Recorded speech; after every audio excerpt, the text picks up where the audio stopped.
Hi, this is Ginny from Central Church with today's Daily Dose. We are reading Luke chapter 16, Faithfulness with Money.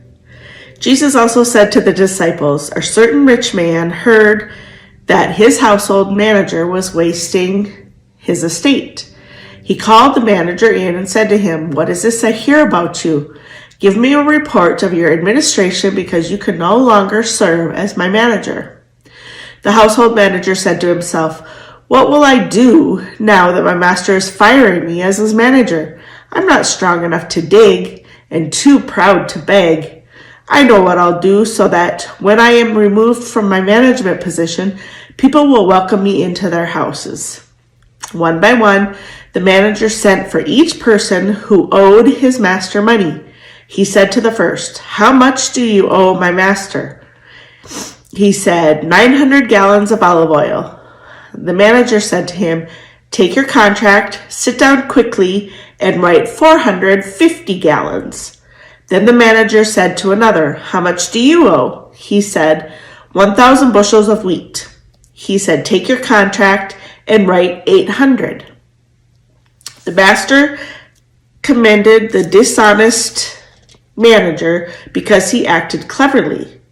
People who belong to this world are more clever in dealing with their peers than are people who belong to the light.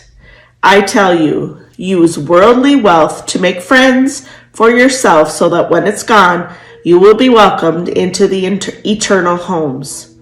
Whoever is faithful with little is also faithful with much, and the one who is dishonest with little is also dishonest with much.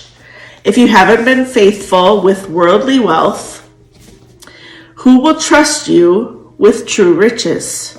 If you haven't been faithful with someone else's property, who will give you your own? No household servant can serve two masters.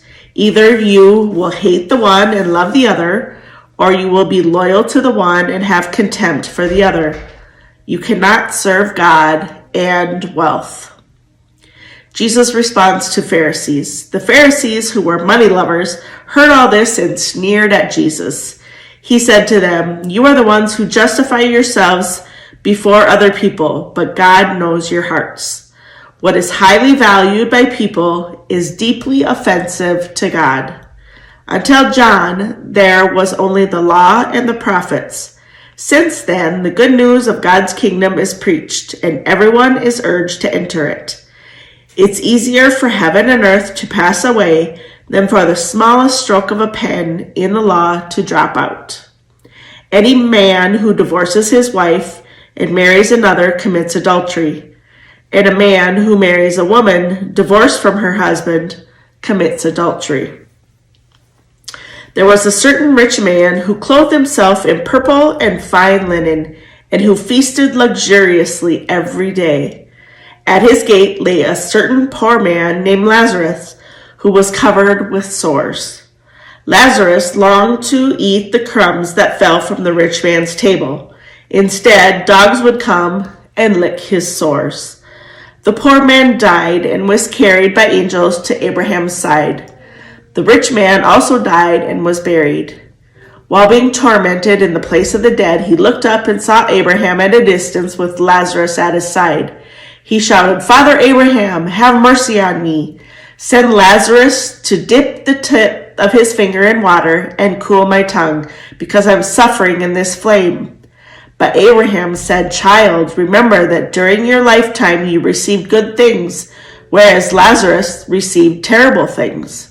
Now Lazarus is being comforted, and you are in great pain. Moreover, a great crevice has been fixed between us and you. Those who wish to cross over from here to you cannot. Neither can anyone cross from there to us." The rich man said, "Then I beg you, Father, send Lazarus to my father's house. I have 5 brothers. He needs to warn them so that they don't come to this place of agony."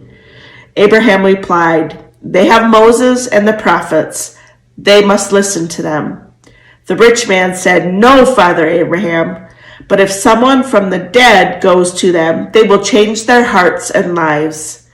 Abraham said, "If they don't listen to Moses and the prophets, then neither will they be persuaded if someone rises from the dead. This is the end of Luke chapter 16.